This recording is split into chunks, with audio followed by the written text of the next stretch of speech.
You may notice purple lights have started popping up around town. They are to recognize that October is National Domestic Violence Awareness Month. That includes the Coon Rapids Police Department and City Hall, which will shine purple all month. Violence Free Minnesota reports that last year in Minnesota alone, at least 16 women were killed by an intimate partner, and at least 5 family, friends, or bystanders were also killed in domestic violence-related situations. Nationwide, roughly 20 people are physically abused every minute by an intimate partner. CTN's Jennifer Anderson spoke to a local survivor and the organization that helped her road to recovery. Much like the pieces of a puzzle. Trauma comes in layers. A survivor of domestic or sexual violence often has to carefully put their life back together. And I was in a pretty desperate set of circumstances of really having lost a lot of hope. I mean, everything when you become victimized is put on hold. Your whole life, your life as a mom, your life as an employee, your life, as a friend, all of these things become affected. Monica Elicerio was drugged, sexually assaulted, and left in the street after a date with someone she met online.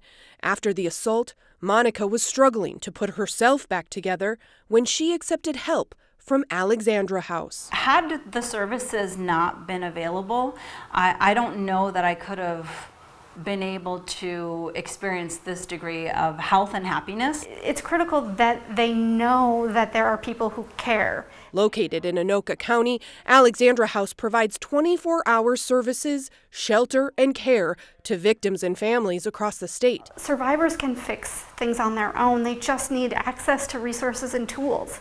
And so if we can come together and say, you're not alone, and I believe you, and I'm here not to do the work for you, but to help you do the work that you deem necessary, that in itself is empowering.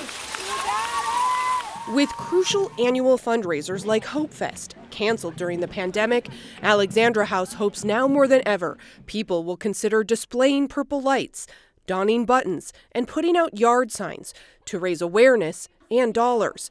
From art therapy to housing help, Alexandra House tries to address all the pieces that domestic and sexual violence can shatter. Domestic and sexual violence are systemic societal issues that have ripple effects with education, poverty, hunger, housing, public health, public safety. So it touches all these different issues. So if we don't deal with one piece of the puzzle, you're never going to put it all together and fix it. Piece by piece, Alexandra House has helped Monica rebuild. And it was a springboard for opening up doors and avenues of what healthy looks like for me.